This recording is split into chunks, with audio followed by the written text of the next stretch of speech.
Hi class, so it's Monday morning and I'm reading your proposals and I started making notes to some of you that you didn't do the peer correction. I realized none of you have submitted a peer correction.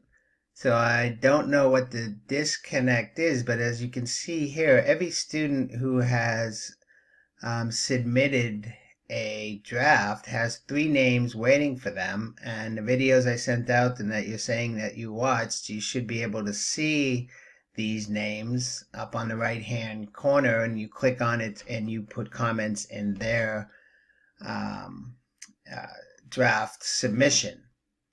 I see some comments in there, but they're not done through here, right?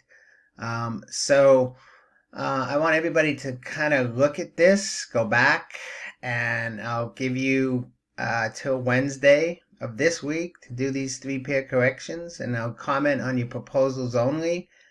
And I'll go back and grade them on Wednesday, but please email me, tell me what the disconnect here is, why nobody did their peer corrections when you've told me that you watched the video on where to find them and how to submit them, right?